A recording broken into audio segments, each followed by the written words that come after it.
नमस्कार, मैं Shri Yadav education group से नीतू कंवर आपका स्वागत करती हूँ। आज हम पढ़ने वाले हैं कला एवं स्थापत्य के बारे में। पिछली कक्षा में आपने पढ़ा कि प्रारंभिक मानव ने दीवारों पर लाल रंग से शिकार के चित्र बनाए। धीरे धीरे पक्के बर्तनों पर पशु पक्षी अथवा मनुष्य के चित्र भी बनाए। हम भी रंगों से दीवार, कागज, कपड़े आदि पर चित्र बनाते हैं।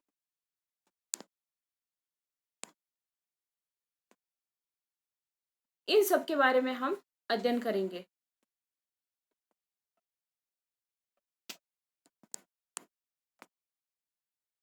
यह वह समय था जब देश में चित्रकला और स्थापत्य कला ने बहुत प्रगति की। इसके अनेक नमूने आज भी हमारे सामने हैं और आज भी चित्र शैली से तात्पर्य चित्र बनाने के एक विशेष प्रकार के तरीके से है, जैसे मध्ययुगीन चित्र। मध्ययुगीन चित्रकला शैली के दो प्रधान केंद्र थे। मध्ययुगीन, पहला पश्चिमी भारत का क्षेत्र व दूसरा उत्तरी पूर्वी भारत का क्षेत्र। पश्चिमी भारत के क्षेत्र का केंद्र गुजरात व राजस्थान था। ये जो चित्रकला की शैली है, ये मध्ययुगीन चित्रकला की शैली के बारे में हम पढ़ रहे हैं। तो इसमें पश्चिमी भारत के क्षेत्र का केंद्र तो गुजरात था और राजस्थान बना, गुजरात और राजस्थान। और उत्तरी पूर्वी क्षेत्र शैली का केंद्र बना बंगाल और बिहार।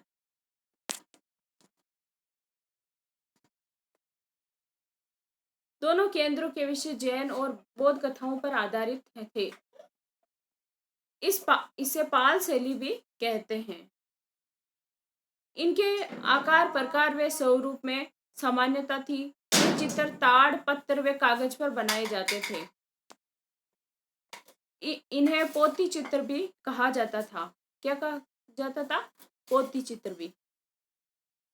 इस शैली की पहचान गेरुड की सी आगे निकली हुई नाक, पतली आंख, छोटी ठुड्डी एवं एडी अंगुलियां, पतली कमर इत्यादि थी।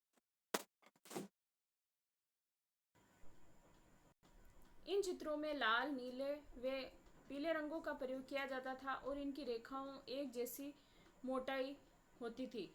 पश्चिमी भारतीय शैली से राजस्थानी चित्रकला की उत्पत्ति मानी जाती है। कौन सी शैली से? पश्चिमी भारतीय शैली से।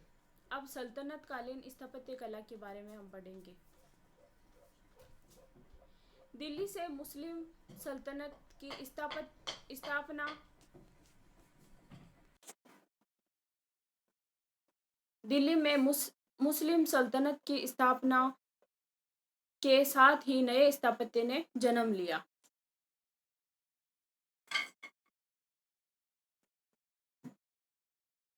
पश्चिमी एशिया के प्रभाव से अब हिंदुस्तान में भी मस्जिदें बनने लगी थी। किसके प्रभाव से?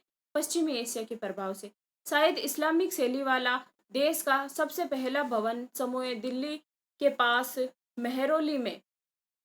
पास मेहरौली में बना और यहाँ कुव्वत उल इस्लाम मस्जिद के समीप ही दुनिया की मशहूर कुतुब मीनार है। कहाँ पर है ये कुव्वत उल इस्लाम मस्जिद?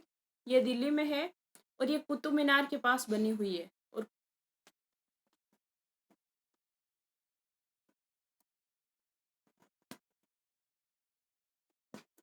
अब मुगल स्थापत्य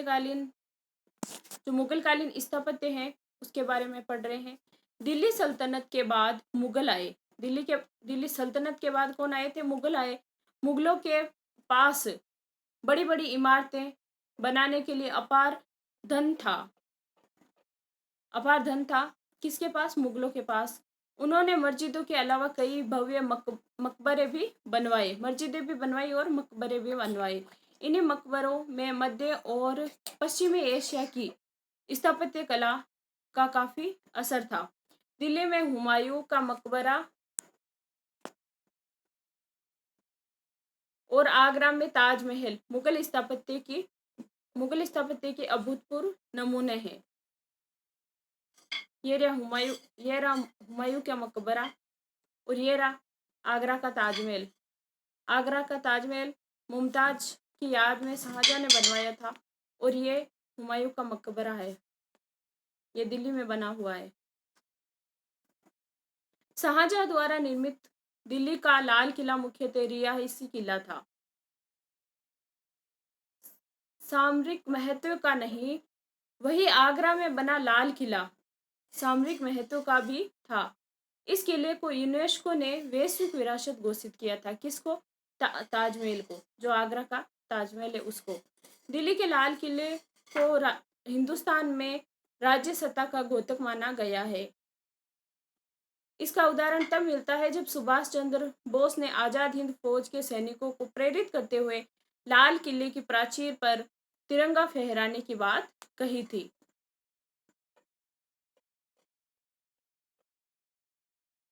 आजाद हिंद फौज के सेनानियों पर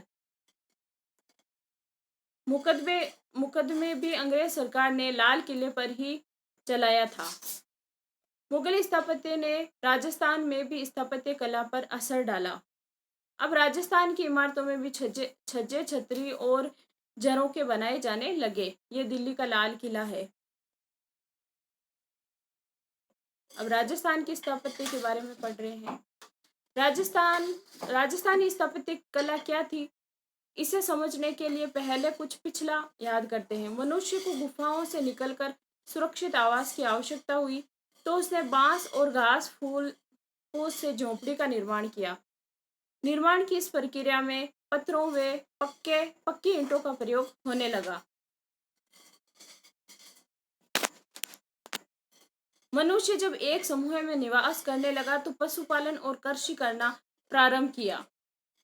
आसपास की जंगली जानवरों से रक्षा करने हेतु एक परकोटे का निर्माण भी किया। भारत में सिंधु सभ्यता के उत्खनन से राजस्थान में कालीबंगा, हनुमानगढ़ और आहड़ सभ्यता के उत्खनन से सुनिश्चित आवास की एक नगरीय सभ्यता के अवशेष प्राप्त हुए हैं। ये जो सभ्यता थी, कालीबंगा थी, आहड़ थी, ऐसा माना जाता है कि सिंधु संस्कृति सभ्यता से ही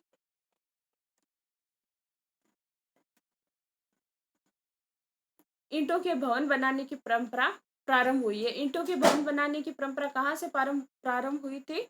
सिंधु सरस्वती सभ्यता से, जिसका निरंतर विकास होता रहा। मौर्य युग में लकड़ी से निर्मित भवनों व राजमहलों के निर्माण का विवरण मिलता है।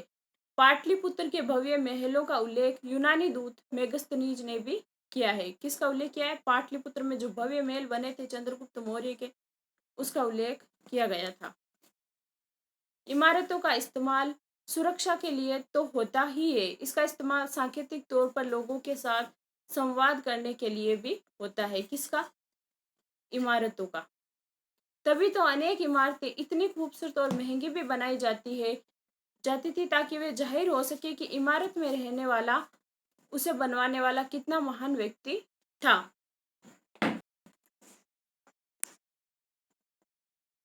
सभ्यता के उत्खनन से सुनिश्चित आवास की एक नगरीय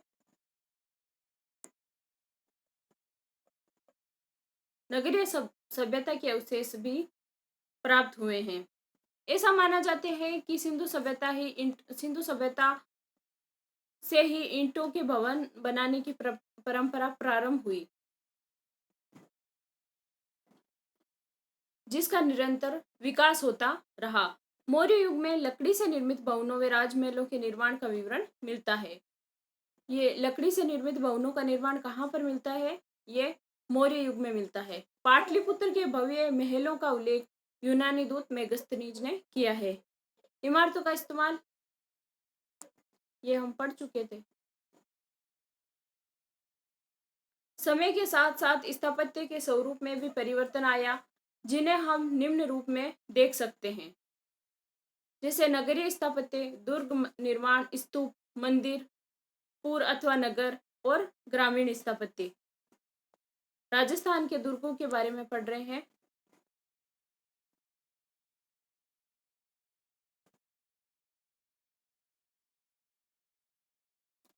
जहां दुर्ग का अर्थ वे क्षेत्र अथवा स्थान जिसके चारों ओर प्राचीर या परकोटा बना हो, अधिकांश दुर्ग सामरिक दृष्टि से और सुरक्षा के लिए बनाए जाते थे। सुरक्षा की दृष्टि से दुर्ग ऊंची पहाड़ियों पर और गहरी नदियों के किनारे अथवा मैदानी क्षेत्रों में बनाए जाते थे। जहां तक संभव हो दुर्ग के आसपास एक या अनेक गहरी खाइयां भी बनाई जाती थी, जिनमें पानी भरकर दुश्मन को रोका जा सकता था। मुख्यतः महाराष्ट्र, मध्य प्रदेश और राजस्थान जैसे पर्वतीय क्षेत्रों में सामरिक दृष्टि से दुर्ग बनाने की परंपरा दिखाई देती है। यह राजस्थान में स्थित प्रमुख दुर्गों की एक सूची है। जैसे चित्तौड़ में बना हुआ है चित्तौड़ दुर्ग, मेहरानगढ़ दुर्ग है जो जोधपुर में बना हुआ है, कुंभलगढ़ दुर्ग ये राजसमंद में बना हुआ है, सोनारगढ़ दुर्ग है जो जैसलमेर में बना हुआ है, जालौर का दुर्ग ये जालौर में है, गागरोन दुर्ग जो झालावाड़ में है, और जो रणथंभौर है, रणथंभौर का जो दुर्ग है वो सवाई माधोपुर में है, और जूनागढ़ ये बीकानेर में बना हुआ है, तारागढ़ बूंदी में है, और आमेर आमेर है जो जयपुर में बना हुआ है। तो ये राजस्थान के प्रमुख दुर्ग है। ये दुर्ग न केवल सामरिक दृष्टि से बल्कि शासकों के आवास, सेना और सामान्य लोगों के रहने के लिए भी उपयुक्त थे। इनमें खाद्य भंडारण, कुंड, जलाशय आदि आवश्यक सुविधाएं होती थी। दुर्ग में इतनी व्यवस्था होती थी कि कई महीने बिना परेशानी, बिना किसी समस्या के दुर्ग के अंदर लोग जब तक रह सकते थे जब तक कि सेना दुश्मन को न हरा दे।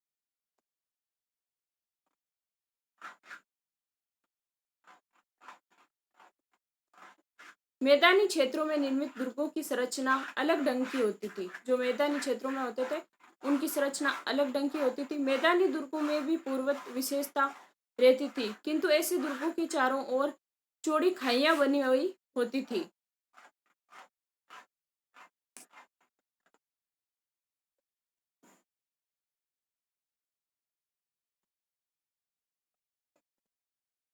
किंतु ऐसे दुर्गों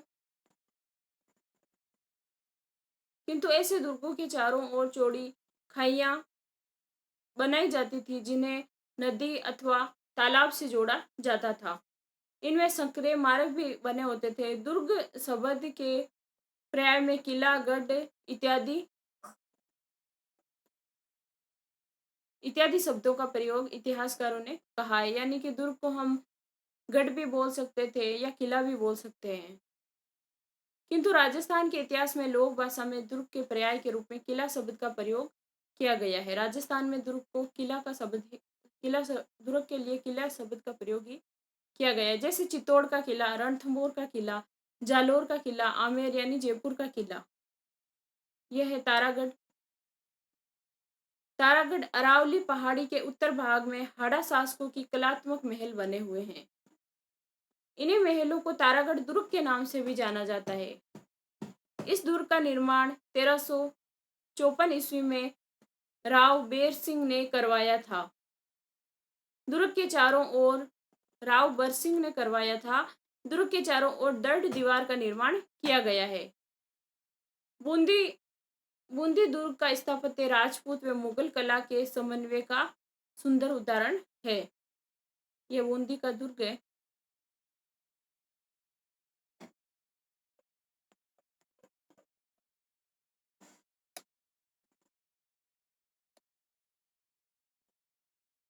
दुर्ग के छत्रसाल महल तथा यंत्रशाला को सुंदर भित्ति चित्रों से सजाया गया है। वहीं बादल महल व अनिरुद्ध महल की चित्रकला में चित्रित भित्ति चित्र राजस्थान की भित्ति चित्र परंपरा के सुंदर उदाहरण है।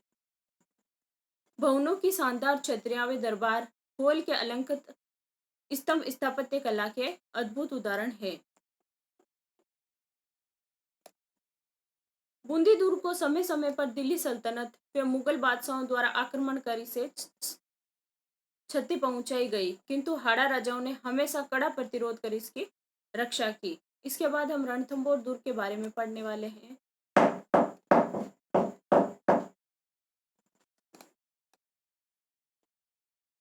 अब हम रणथंभौर दुर्ग के बारे में पढ़ने वाले हैं। रणथंभौर शिव पिंड पर रखे बिल्लू पत्थर की भांति पहाड़ी श्रृंखलाओं में खोया हुआ है।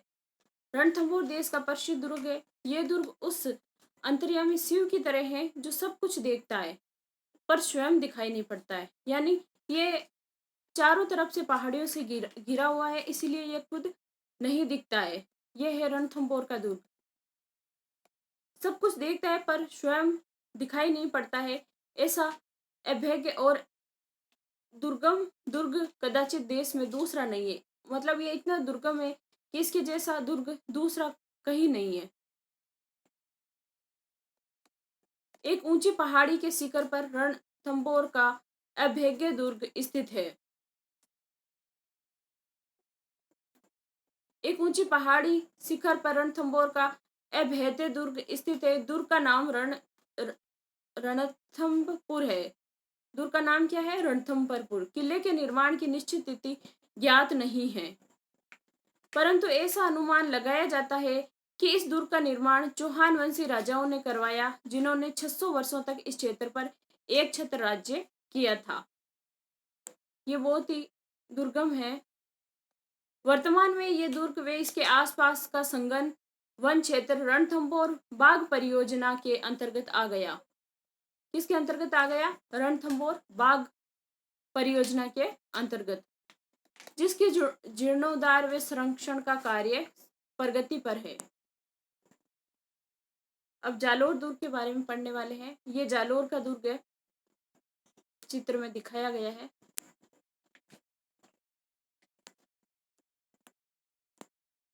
जालोर दुर्ग पश्चिमी राजस्थान में सोनगरा चौहानों के अतुल्य शौर्य के लिए प्रसिद्ध जालोर दुर्ग देश में अपनी प्राचीनता व सदृढ़ता के लिए प्रसिद्ध है। ये किसके द्वारा बनाया गया है? सोनगरा चौहानों के लिए। कहाँ पर है? जालोर में है। वर्तमान गुजरात और राजस्थान के सीमावर्ती पहाड़ी पर व्यापारिक और सामरिक महत्व का क्षेत्र होने के कारण ये निरंतर हमलावरों का केंद्र भी रहा है। इस पर हमले भी बहुत ज्यादा हुए हैं। पश्चिमी अरावली श्रृंखला की सोनगिरी पहाड़ी पर समुद्र तल से 2408 फीट की ऊंचाई पर प्रसिद्ध जालोर का दुर्ग अभिमान से खड़ा है। पहाड़ी के शीर्ष पर 800 गज लंबा और 400 गज चौड़ा समतल मार्ग मैदान है। 3 दरवाजों को पार कर चौथे मुख्य द्वार से प्रवेश किया जाता है। इस दुर्ग का निर्माण परमार राजाओं धारावर्ष और मुंज ने 10वीं सदी में करवाया गया था। किसने करवाया था? मुंज ने। दुर्ग में कई हिंदू व जैन देवालय तथा बुर्ज आदि बनाए गए हैं। दुर्ग पर मुस्लिम पीर मलिक शाही की मस्जिद भी है। दुर्ग में अतुलित जल भंडार के कुएं कुंड आदि भी बनवाए गए हैं। जालोर के दुर्ग में। जालोर के दुर्ग पर लगभग 13वीं सदी तक परमार राजाओं का अधिकार रहा। किसका रहा? परमार राजाओं का। यह दुर्ग प्राचीरों के कुछ भाग को छोड़कर अब भी अच्छी स्थिति में है। इसके बाद चित्तौड़गढ़ आता है। चित्तौड़ का दुर्ग मेवाड़ की राजनीति का केंद्र है। चित्तौड़गढ़ उदयपुर और दिल्ली मार्ग पर उदयपुर से 120 किलोमीटर की उत्तर पूर्वी में स्थित है। इस किले का निर्माण मौर्य वंशी शासक चित्रांगन मौर्य द्वारा। इसका निर्माण किसने करवाया था? चित्रांगन मौर्य ने 7वीं सदी में करवाया गया था। तदंतर प्रतिहार परमार और सिसोदिया शासकों द्वारा भी इसके निर्माण में अभिवृद्धि की गई। चित्तौड़ का किला मेसा की पठार पर स्थित है। चित्तौड़ का किला कहाँ पर है? जो मेसा की पठार है उस पर स्थित है।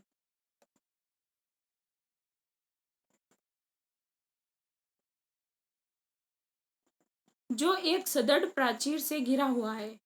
इसमें राजमहल, कलात्मक मंदिर, जलाशय आदि निर्मित है। मेवाड़ के महाराणा कुंभा द्वारा गढ़ में कई स्थलों का जीर्णोद्धार करवाया गया।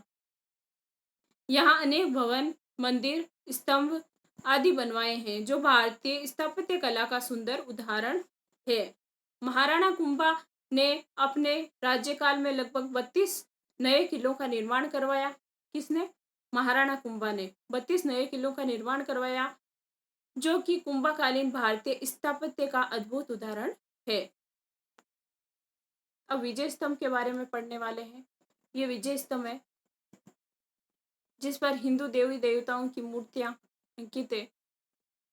चित्तौड़गढ़ के अत्यंत प्राचीन तीर्थ स्थल गोमुख कुंड के उत्तर पूर्वी कोण पर कुंभा द्वारा निर्मित विजय स्तंभ 47 फीट वर्गाकार और 10 फीट ऊंची जगती चबूतरे पर बना हुआ है। यह 122 फीट ऊंचा और 9 मंजिला स्मारक अपनी कारीगरी का सुंदर उदाहरण है।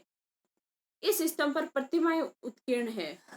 इसे भारतीय मूर्तिकला का शब्दकोश भी माना जाता है, क्योंकि इस पर बहुत ज्यादा मूर्तियां हैं, इसलिए इसे भारतीय शब्दकोश की भी कहा जाता है।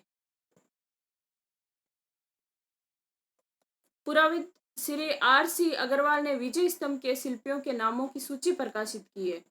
इसमें शिल्पी जैता तथा उसके पुत्र नापा, पोमा, पूंजा, भूमि, बलराज आदि का वर्णन मिलता है। इस स्तंभ का निर्माण सन 1440 में प्रारंभ होकर 1448 में पूर्ण हुआ था। राजस्थान में अन्य किलों जैसे कि आमेर, बूंदी, बीकानेर और जोधपुर के किलों पर मुगल स्थापत्य कला के प्रभाव बुर्ज, झरोखे, छतरियां, मेहराब आदि के रूप में दिखाई देता है। स्थापत्यविद प्रिंस ब्राउन ने की मान्यता है कि मुस्लिम कारीगरों ने भारतीय स्थापत्य के पारंपरिक आकारों व स्थानीय रूपों को मिलाकर आवश्यकता अनुरूप संशोधन कर एक विशिष्ट स्थापत्य शैली का निर्माण किया, जिसे इंडो इस्लामिक नाम दिया गया। राजस्थान की चित्रकला के बारे में हम पढ़ेंगे। राजस्थानी चित्रशैली के प्राचीन ऐसे सचित्र ग्रंथ सामने आए हैं जिसने राजस्थानी चित्रशैली का आरंभिक स्वरूप निखरता दिखाई देता है। इन ग्रंथ चित्रों में लोर चंद्रा, मर्गावती, गीत गोविंद, चोर, पंचासिका, नायक नायिका भेद, चावंड रागमाला आदि ग्रंथों में राजस्थानी शैली का परिष्कृत रूप निखरने लगा है।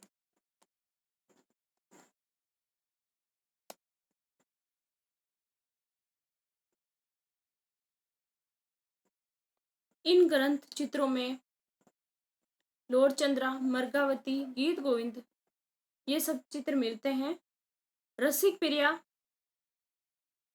रामायण, भागवत पुराण चित्रों में ये मौलिक रूप से दिखाई देती है।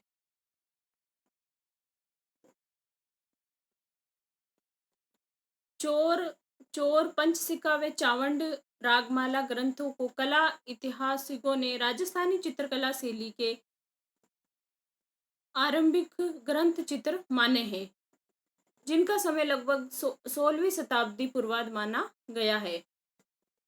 कौन सी? जैसे ये चोर है, पंचासिका है, चावंड ग्रंथ रागमाला है।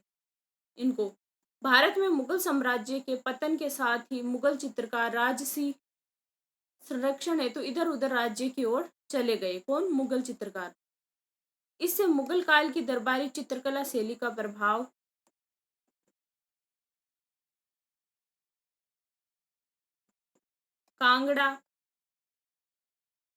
कांगड़ा, राजस्थान, बंगाल, बिहार और तंजौर व गोलकुंडा की कला पर दिखाई देता है। मुगल चित्रकारों ने वहां जाकर स्थानीय कलाकारों और चित्र परंपरा के साथ काम कर एक नई शैली को जन्म दिया, जो स्थानीय विशेषताओं के कारण स्वतंत्र शैली के रूप में विकसित हुई।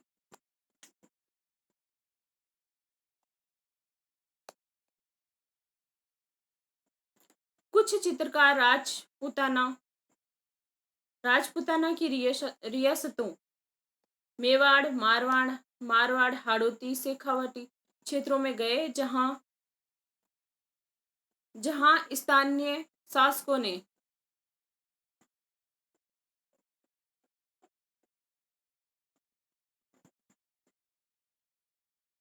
के संरक्षण में कार्य करते हुए इन्होंने आकारों की मौलिकता को बनाए रखा। परिणाम स्वरूप अलग अलग क्षेत्रीय शैलियां विकसित हुई, किंतु चित्रों की सामान्य विशेषताएं, रंग, विषय वस्तु आदि में परिवर्तन होने से रायकृष्ण दास ने राजपूताना राज्य में पल्लवित चित्रकला को राजस्थानी चित्रशैली का नाम दिया, जिसे सभी विद्वानों ने स्वीकार किया। राजस्थानी चित्रों की विषय वस्तु मुख्य रूप से धार्मिक कथाओं पर आधारित रही है। किस पर आधारित रही है? धार्मिकताओं पर। 17वीं सदी का युग राजस्थानी चित्रकला का स्वर्णिम युग माना जाता है। कौन सा युग? 17वीं सदी का जो युग है। अब राजस्थान की मंदिर स्थापत्य के बारे में पढ़ेंगे। राजस्थान के मंदिर, स्तूप और मंदिरों के बारे में आपने पिछली कक्षा में पढ़ा था।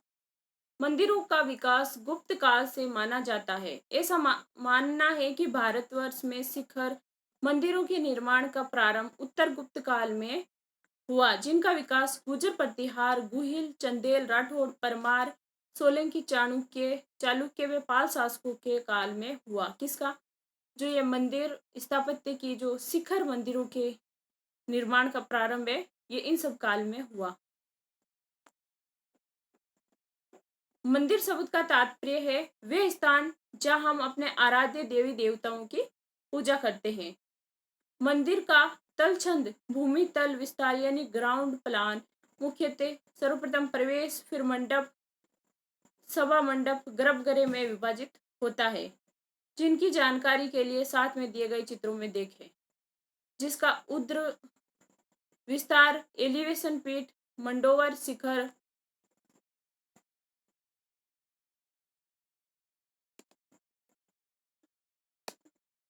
आदि में विभाजित होता है। गुप्तोत्तर युग से आज तक मंदिर बनाने की ये शास्त्रीय परंपरा रही है, जिनसे निर्माण में शिल्प शास्त्र के नियमों का अनुसरण किया जाता है। राजस्थान में मध्यकाल में कई महत्वपूर्ण मंदिरों का निर्माण हुआ।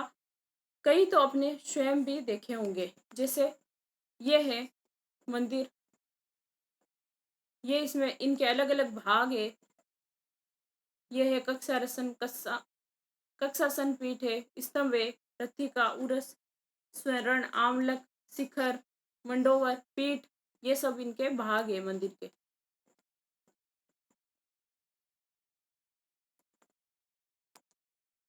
ये भी मंदिर के रूपरेखा बनाई हुई है।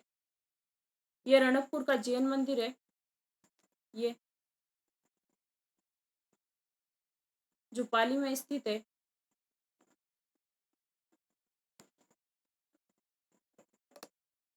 यहाँ राजस्थान के कुछ मंदिरों की सूची दी जा रही है। जैसे मेवाड़ क्षेत्र के प्रमुख मंदिर, जैसे मेवाड़ के अंदर कौन कौन से मंदिर आते हैं? तो जगदीश मंदिर आता है। उदयपुर में सास बहू का मंदिर आता है, नागदा उदयपुर में। और अंबिका मंदिर जगत उदयपुर में। श्रीनाथ जी का मंदिर आता है राजसमंद में। श्री एकलिंग नाथ जी का मंदिर आता है उदयपुर में। ऋषभ देव का मंदिर आता है उदयपुर में। ये सभी मेवाड़ क्षेत्र में आते हैं। उसके बाद मारवाड़ के क्षेत्र में कौन कौन से मंदिर आते हैं? जैसे देलवाड़ा का जैन मंदिर है, आबू पर्वत पर सिरोही में है। फिर रणकपुर का जैन मंदिर है, ये पाली में है। फिर किराड़ू के मंदिर आते हैं, बाड़मेर में आते हैं। फिर ओसिया के मंदिर आते हैं, ये जोधपुर में आते हैं। फिर जैसलमेर के जैन मंदिर आदि आते हैं। इसके बाद जैन मंदिर रणकपुर पाली, ये जैन मंदिर है ना, रणकपुर पाली में बना हुआ है। हाड़ौती क्षेत्र के प्रमुख मंदिर बारडोली यानी रावत भाटा, भड़देवरा, बारा, कमलेश्वर महादेव, बूंदी, झालरा पाटन, झालावाड़ आदि। इसके बाद शेखावट यानी जयपुर क्षेत्र के प्रमुख मंदिर है। जैसे आभानेरी मंदिर है दौसा में, खाटू श्याम जी का मंदिर है सीकर में, गोविंद जी का मंदिर है जयपुर में। ये बारडोली का मंदिर बना हुआ है। मंदिर बनते कैसे हैं? कौन इन्हें बनाने के लिए पूंजी देता है? ये किस उद्देश्य से बनते थे? आइए इन सब की जानकारी प्राप्त करें।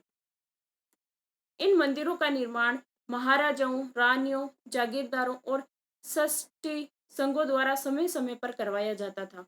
कभी कभी मंदिर बनाने वाला अपना बड़प्पन भी दिखाना चाहता था। मंदिरों की देखरेख के लिए स्थानीय शासकों द्वारा भी व्यवस्था की जाती थी। सरकार द्वारा सुरक्षित देवालयों की पूजा अर्चना का दायित्व वर्तमान में देवस्थान विभाग द्वारा किया जाता है। अब राजस्थान की मूर्तिकला के बारे में पढ़ेंगे। राजस्थान की मूर्तिकला,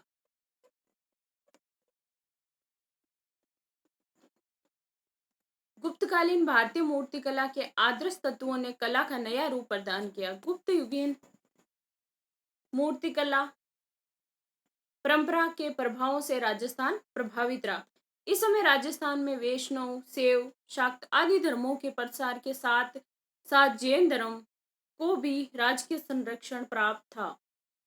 इसीलिए राजस्थान में उपयुक्त धर्मों के देवी देवताओं के देवालय एवं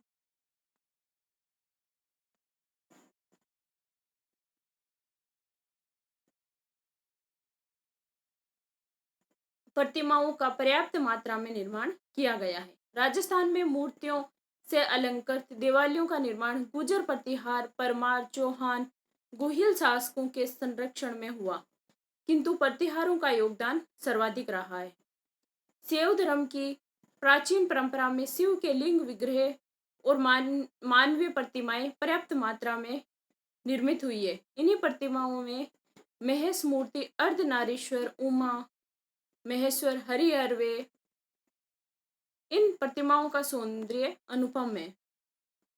ये प्रतिमाएं हैं, जिसे ये महिषासुर मर्दिनी है, जगत उदयपुर में है, और ये महिषासुर मर्दिनी ओशिया जोधपुर में है, ये नागदा उदयपुर में है। वैष्णव धर्म का प्रसार राजस्थान में ईसा पूर्व प्रथम द्वितीय सदी में नगरी के अभिलेख के विवरण से मिलता है। वैष्णव प्रतिमाओं में देशावतार प्रतिमाएं, लक्ष्मी नारायण, गजलक्ष्मी, गरुड़ासीन, विष्णु आदि की प्रतिमाओं में वैकुंठ, अनंत, त्रिलोकनीय, मोहन इत्यादि पर्याप्त रूप में उत्कीर्ण की गई है। पूर्व मध्यकाल में शाक्त मत का व्यापक प्रसार था। परिणाम स्वरूप कई शाक्त देवालयों का निर्माण हुआ। इन्हीं देवालयों में महिषासुरमर्दिनी की प्रतिमाओं की प्रधानता है। ये कुछ मूर्तियों दी गई है, जैसे नटराज की मूर्ति बारडोली में है। सूर्य मत का प्रभाव 8 से 9वीं सदी में देखा जा सकता है। ओशिया, वरमान, सिरोही, झालरापाटन, चित्तौड़गढ़, उदयपुर में आज भी सूर्य मंदिर स्थित है।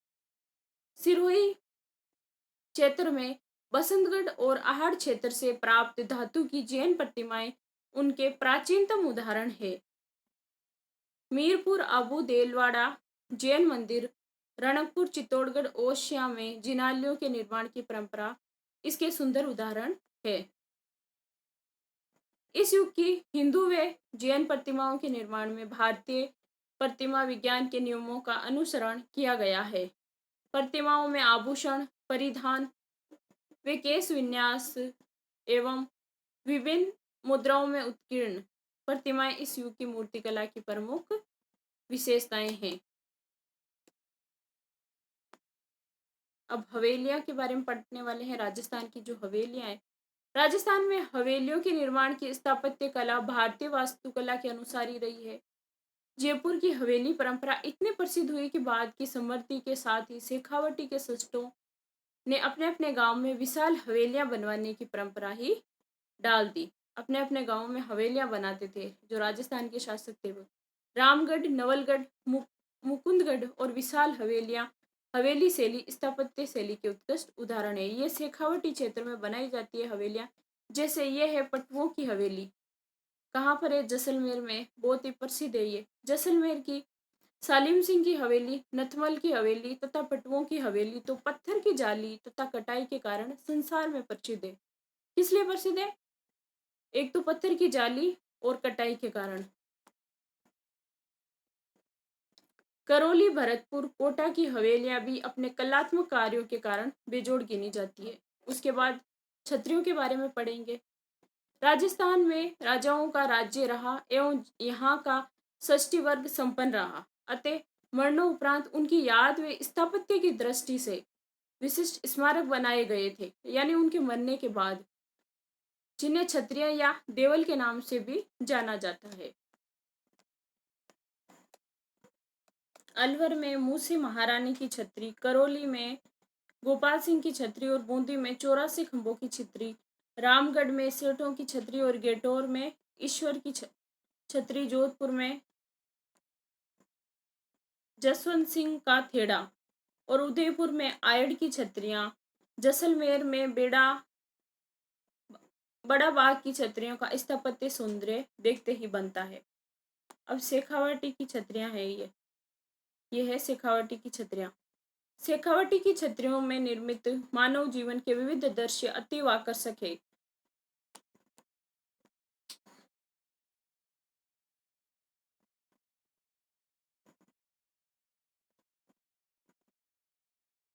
राजाओं पर बने स्मारक भी इस क्षेत्र में संख्या में अधिक हैं।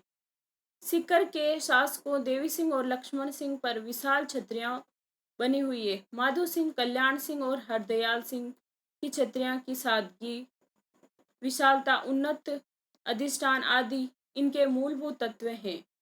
शेखावटी की छतरियां शेखावत काल के वीरों का मुंह बोलता इतिहास है।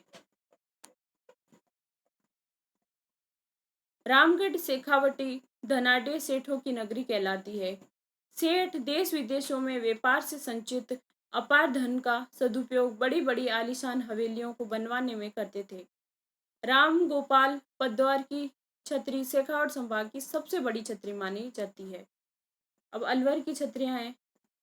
अलवर की नेडा अंचल की छतरियों में कला और शिल्प का अनूठा संसार चित्रित है। ये भित्ति चित्रण की तत्कालीन दक्षा के साथ शिल्प कला के वैशिष्ट्य को भी दर्शाती है। अब मंडोर की छतरियां हैं। जैसे लंबे समय तक मारवाड़ की राजधानी पहले क्या थी? मंडोर थी। स्थापत्य कला की नक्काशी से युक्त विशाल देवल वे पास ही बने पंचकुंडा में भव्य छतरियां भी है, जो मंडोर के नैसर्गिक सौंदर्य में चार चांद लगाती है।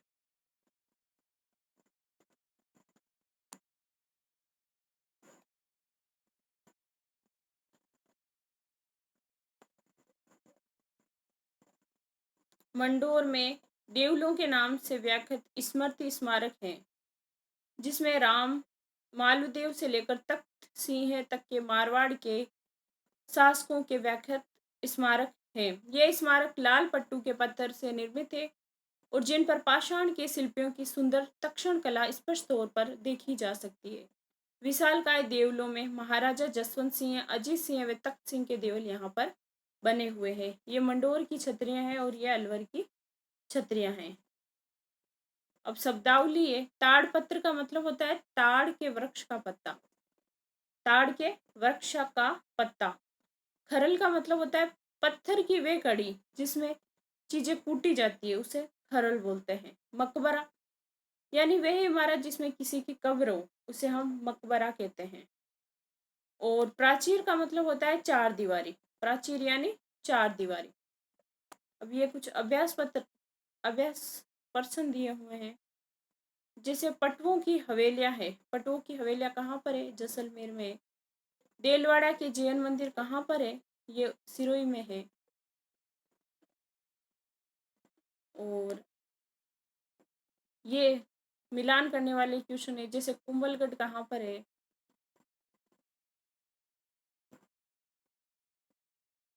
कुंभलगढ़ राजसमंद में है। रणथंभौर ये सवाई माधोपुर में है।